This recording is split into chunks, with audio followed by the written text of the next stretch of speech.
Hello, my friends. Welcome to Adda 24/7 Regulatory Bodies and SO channel. I'm your mentor Veer and I'm here with a very interesting video. जी हाँ दोस्तों, आप लोगों ने कहीं ना कहीं जीडीपी के लेटेस्ट डाटा तो देख ही लिया होगा एंड उसका क्या इंपैक्ट रहेगा हमारी अपकमिंग मॉनेटरी पॉलिसी पे एंड फाइनेंशियल मार्केट्स पे। तो इस वीडियो में हम डिस्कस करेंगे। बहुत ही इंटरेस्टिंग वीडियो है जिसमें आरबीआई और गवर्नमेंट के बीच में जो टसल है उसको भी डिस्कस करेंगे। तो एंड तक बने रहना बहुत जरूरी है। तो चलिए दोस्तों, without wasting any time let's get started. But start करने से पहले एक छोटी सी रिक्वेस्ट है, जल्दी चैनल को सब्सक्राइब कर लो, वीडियो को लाइक कर दो। चलिए दोस्तों स्टार्ट करते हैं। बट स्टार्ट करने से पहले एक छोटी सी मैं आपसे रिक्वेस्ट करूंगा कि इस वीडियो को के बाद आप एक बार ये वीडियो जरूर चेकआउट करें, India trust with financial stability, जहां पे मैंने फाइनेंशियल स्टेबिलिटी के डिफरेंट एस्पेक्ट्स को कवर किया है। क्या है कि इस वीडियो के कंप्लीट आइडिया के रिगार्डिंग, इस वीडियो में आपको कंप्लीट आइडिया दे पाऊं कि मैं क्या कहना चाह रहा हूं, what financial stability is really is. तो उससे रिलेटेड डिफरेंट एस्पेक्ट्स को आपको समझना पड़ेगा और इस वीडियो में मैंने वो सारी चीजें जो है डिस्कस की हैं। तो एक बार इस वीडियो के बाद, हमारे जो करंट वीडियो चल रहा है इसके बाद इस वीडियो को भी चेकआउट जरूर कर लेना, ठीक है। चलिए बात करते हैं जीडीपी डाटा के रिगार्डिंग।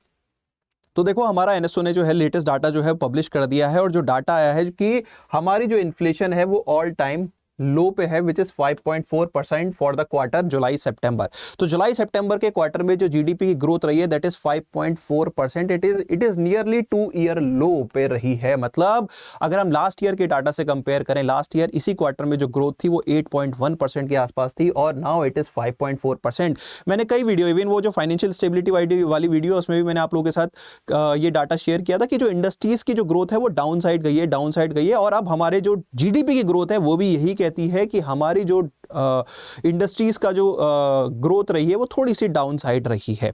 और स्पेशली ये जो सेटबैक आया है, ये क्यों आया है? ये आया आपका मैन्युफैक्चरिंग सेक्टर के रिगार्डिंग, क्योंकि मैन्युफैक्चरिंग सेक्टर में अगर आपने रिसेंटली दिवाली के आसपास न्यूज़ वगैरह भी देखी हो तो ऑटोमोबाइल सेक्टर वगैरह में काफ़ी ज़्यादा इन्वेंट्रीज बढ़ गई थी, कार बिक नहीं रही थी, मतलब डिमांड नहीं आ रही थी actually, the reason was.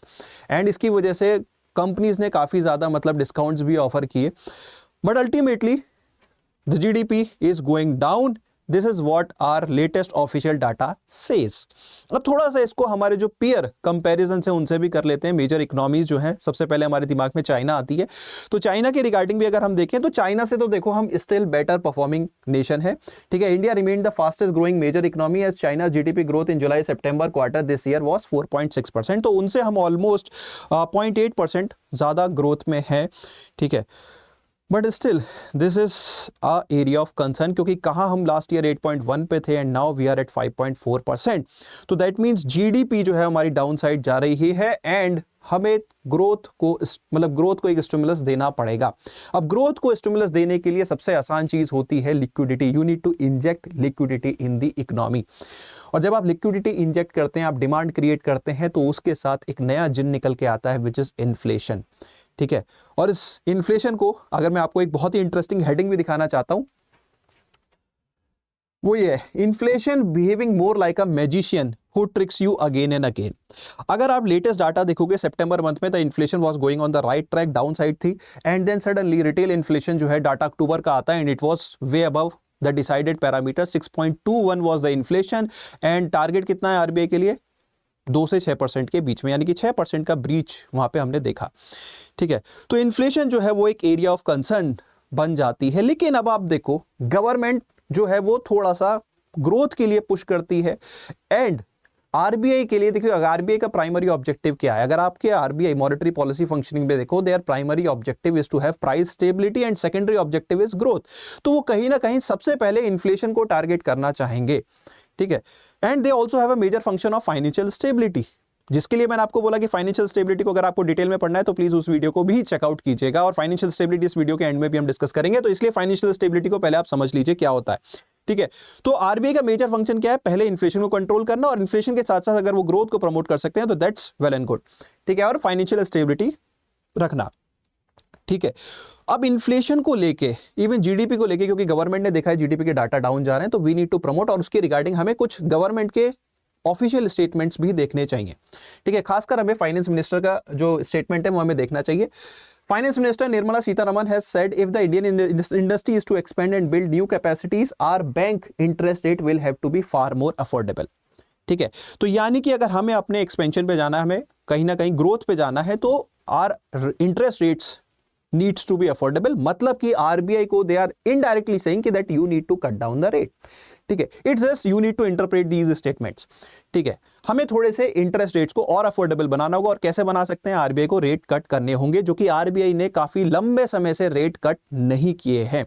Even एक पर्सनल कैपेसिटी में हमारे मिनिस्टर हैं कॉमर्स मिनिस्टर पीयूष गोयल. ठीक है, इन्होंने पर्सनल कैपेसिटी में बोला, इन्होंने ये नहीं बोला कि ये मेरा ये गवर्नमेंट का स्टैंड है. इट्स लाइक उन्होंने बोला कि ये मेरे पर्सनल कैपेसिटी में ये ओपिनियन देखें कि central bank according to him should not factor in food inflation while taking a decision on lowering its policy rates. मतलब अगर आरबीआई पॉलिसी रेट्स डिसाइड करना चाहता है तो उसे फूड इन्फ्लेशन पे बहुत ज्यादा ध्यान नहीं देना चाहिए. ठीक है, समराइज वर्जन में बोले तो ये इनका पर्टिकुलर खुद का इंस्टेंस है. तो मतलब गवर्नमेंट के अगर हम ऑफिशियल्स के चाहे पर्सनल ओपिनियन देखें या उनके ऑफिशियल स्टेटमेंट्स देखें तो indirectly they are pushing the RBI कि भाई रेट कट करो. इवन जीडीपी भी कहीं ना कहीं थोड़ा सा हमें यही कहती है. क्या तो अब अपकमिंग मॉनेटरी पॉलिसी में आरबीआई रेट कट करेगा. तो अब आरबीआई का क्या इंस्टेंस है वो भी हमें समझने की जरूरत है. देखिए आरबीआई क्या कहता है. आरबीआई का देखिए पहले प्राइमरी ऑब्जेक्टिव तो यह है इन्फ्लेशन कंट्रोल रहे, 2 से 6% के बीच में रहे. तो उस हिसाब से हमारी रिटेल इन्फ्लेशन आउट है. लेकिन कहीं ना कहीं हमारे जो कॉमर्स मिनिस्टर कह रहे हैं कि देखिए फूड इन्फ्लेशन, क्योंकि वो जो इन्फ्लेशन है उसमें प्राइमरी जो रोल है हायर साइड होने का वो फूड इन्फ्लेशन है. और वो कहीं ना कहीं आरबीआई की जो स्टेट ऑफ इकोनॉमी रिपोर्ट है वो भी यही जस्टिफाई करती है कि according to RBI's latest state of economy report, the retail food inflation alone that arises from 5.4% in July to 5.7% in August to 9.2% in September and 10.9% in October. तो मतलब जो इन्फ्लेशन में राइज आया रिटेल इन्फ्लेशन में वो majorly food inflation की वजह से आया, जिनका जो नंबर है वो ऑलमोस्ट डबल हो गया है. लेकिन बात यहीं पे खत्म नहीं होती है. इवन अगर हम कोर इन्फ्लेशन देखें, कोर इन्फ्लेशन जब हम फूड आइटम्स या वोलेटाइल आइटम्स को इन्फ्लेशन के बास्केट में से निकाल देते हैं तो उसमें भी एक जंप देखा गया है. दैट इज फ्रॉम 3.1% टू 3.8%, यानी कि 4% के आसपास हमारी कोर इन्फ्लेशन में भी देखा गया है एक राइज. तो इसका मतलब आरबीआई वुड बी कॉशियस, क्योंकि देखिए मैंने अभी थोड़ी देर पहले बोला कि inflation is like a magician, वो एक जिन है जो आपको कभी भी ट्रिक कर सकता है. तो RBI is playing cautious here, वो बहुत कॉशियस होकर चल रहे हैं. मे बी अगर वो रेट कट का डिसाइड करते हैं तो इन्फ्लेशन कैन अगेन मतलब गो आउट ऑफ हैंड, और वो ये कभी भी नहीं चाहेंगे. क्योंकि मॉनेटरी पॉलिसी का, मैं बार बार रिपीट कर रहा हूं, मॉनेटरी पॉलिसी का प्राइमरी ऑब्जेक्टिव होता है to maintain price stability in the economy, to have inflation with in the range of 2 to 6%. अब अगर आप ये देखो स्टेटमेंट्स, आरबीआई के स्टेटमेंट्स देखो, गवर्नमेंट के स्टेटमेंट्स देखो, तो दोनों के बीच में कहीं ना कहीं एक टसल तो नजर आती है कि there is a tussle between RBI and the government. और ये कोई नई बात नहीं है. ओवर द ईयर्स ये ग्रोथ और इन्फ्लेशन को लेके जो है ये टसल दोनों के बीच में चलती रही है. अब क्या होगा? क्या आरबीआई रेट कट करेगा? तो अगर आप ये रिपोर्ट्स कहीं ना कहीं देख रहे हो, ये डाटा कहीं ना कहीं देख रहे हो, तो मोस्ट प्रोबेबली जो लगता है आरबीआई शायद रेट कट्स ना करे. बाकी शक्तिकांत दास सर ने जो अगर हम उनकी हिस्ट्री देखें उन्होंने बहुत अच्छे से हर चीज़ को हैंडल की है.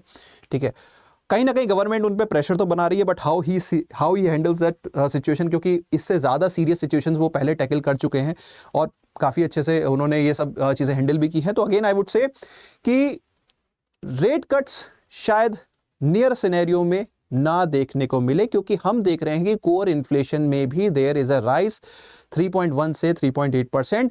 भले ही अगर हम ये भी बोलते हैं कि रिटेल इन्फ्लेशन जो है वो मेजरली फूड आइटम्स की वजह से, लेकिन देयर इज अगेन वो फूड आइटम्स हम हटा देते हैं तो इवन टेक्निकल एस्पेक्ट पे इन्फ्लेशन में राइज देखने को तो मिला है. अब आ जाते हैं जीडीपी ग्रोथ पे. गवर्नमेंट कहीं ना कहीं आरबीआई से कह रही है कि you need to cut down the rate, हमें जीडीपी को भी ध्यान में लेके चलना चाहिए. हमारा जो मैन्युफैक्चरिंग सेक्टर है वो डाउन साइड गया है स्पेशली. ठीक है, तो अब क्या होगा? क्या आरबीआई रेट कट करेगा या नहीं करेगा? तो देखिए आरबीआई की तरफ से उन्होंने स्टैंड बड़ा क्लियर किया है कि macro economic stability is a joint effort. वो गवर्नमेंट और आरबीआई का जॉइंट एफर्ट है, वो सिर्फ आरबीआई की जिम्मेदारी नहीं है. अब ये मैक्रो इकोनॉमिक स्टेबिलिटी है जिसको हम फाइनेंशियल स्टेबिलिटी भी बोल सकते हैं. इसीलिए मैंने कहा था कि ये आपको थोड़ा सा उस वीडियो को अगर आप देखेंगे तो आपको समझ में आएगा. क्या होता है कि मैक्रो इकोनॉमिक मतलब इकोनॉमी के डिफरेंट पैरामीटर्स में एक बैलेंस बना के चलना ताकि इकोनॉमी भी ग्रो करे. ठीक है, जो इतने भी हमारे इंडिकेटर्स हैं, they can contribute towards the performance of the economy. अब यहां पे बात हम आइसोलेटेड मैनर में इन्फ्लेशन की कर रहे हैं, आइसोलेटेड मैनर में जीडीपी कर रहे हैं, but we need to take them collectively. इसके अलावा हमें और भी जो मैक्रो इकोनॉमिक पैरामीटर्स होते हैं like fiscal deficit and all, उनको भी साथ में लेके चलना होगा, और इन सभी की जिम्मेदारी जो है वो गवर्नमेंट और आरबीआई दोनों की बनती है, और ये बहुत ही ज्यादा बैलेंस्ड यहां पे ओपिनियन आरबीआई ने रखा है। तो इस स्टेंस के अगर हम अकॉर्डिंग जाए तो मेरे ओपिनियन में, मेरे पर्सनल ओपिनियन में तो मुझे लगता है कि शायद आरबीआई रेट कट ना करे इस मॉनेटरी पॉलिसी में भी, और अगर रेट कट नहीं होते तो फाइनेंशियल मार्केट्स पे क्या इंपैक्ट आएगा उसके बारे में बात करते हैं। वो एक इंटरेस्टिंग पार्ट है। देखो, तो last part of our video is what would be the impact of RBI monetary policy या करंट जीडीपी डाटा को अगर हम देखें फाइनेंशियल मार्केट के रेस्पेक्ट में, तो देखिए कहीं ना कहीं जब हमारी इकोनॉमी, मतलब इकोनॉमी नहीं, जब इंडस्ट्रीज अच्छा परफॉर्म नहीं करेंगे तो डेफिनेटली जो है there would be a down side in the market. और मार्केट हमारा काफी टाइम से डाउन साइड रहा है, पिछले कुछ एक हफ्ते से अगर हम देखें 5 से 6 दिन के अंदर, तो थोड़ा सा करेक्शंस आए हैं, मतलब टर्न अराउंड आया है थोड़ा सा, मार्केट जो है वो अप साइड गया है। ठीक है, सेंसेक्स 80,000 क्रॉस कर गया है, तो कहीं ना कहीं अगर हम बोले तो एक पॉजिटिविटी तो मार्केट में है। बट जब ये डाटास इंडस्ट्रीज की जो उनकी जो बैलेंस शीट्स वगैरह जब पब्लिक डोमेन में आएंगी तो अगेन सेंटिमेंट्स डाउन साइड हो सकते हैं, बिकॉज उनकी जब परफॉर्मेंस अच्छी नहीं होगी, प्रॉफिट डाउन साइड जाएगा। ठीक है, तो अगेन थोड़े डाउन साइड सेंटिमेंट्स उसके अकॉर्डिंग देखने को मिल सकते हैं इन द रीसेंट जब हम क्वार्टरली फाइनेंशियल जब कंपनी सबमिट करेंगे तो उसमें थोड़े से depending upon the sector, depending upon the particular company to company basis पे थोड़े हमें डाउन साइड चीजें देखने को मिल सकती है। ये नहीं कि ओवरऑल फाइनेंशियल मार्केट डाउन हो जाएगा, इट्स लाइक कुछ कंपनी अच्छा परफॉर्म कर रही है तो उनका देखो अपसाइड जाएगा, जो डाउन साइड परफॉर्म कर रही है तो उनके शेयर्स में थोड़ा सा और गिरावट देखने को मिल सकती है। ठीक है, मैं यहाँ पे एक चीज क्लियर कर दूं, I am not a SEBI registered investment adviser, I am just providing my expertise on the finance in general. ठीक है, तो यहां मैं कोई भी इन्वेस्टमेंट एडवाइजरी आपको नहीं देता हूं। ठीक है, तो coming back to the point कि ये जो यहां पे अगर हम देखें कि अगर आरबीआई रेट कट नहीं करता, देखिए फाइनेंशियल मार्केट में भी बहुत टाइम से एक्सपेक्टेशंस चल रही हैं कि आरबीआई को रेट कट करने चाहिए, रेट कट करने चाहिए। तो बाई चांस क्या, मैं तो इक्वल ओपिनियन, इक्वल वेटेज रखूंगा कि अगर आरबीआई रेट कट करता है तो there will be a positivity even in the financial markets. कई बार जो है मार्केट सेंटिमेंट्स पे भी चलता है। ठीक है, फाइनेंशियल्स वगैरह पे भी चलते हैं, सेंटिमेंट्स पे भी चलता है। वैसे मेजरली अगर हम बोलें it's more about sentiments and less about technicals. ठीक है, ये ऐसा जनरली बहुत सारे कोट्स आपको मिल जाएंगे। बट अगेन हम आई वुड से कि अगर आरबीआई यहाँ पे रेट कट करता है तो there would be a positive sentiments and financial markets में काफी इंप्रूवमेंट शायद आपको देखने को मिल सकता है।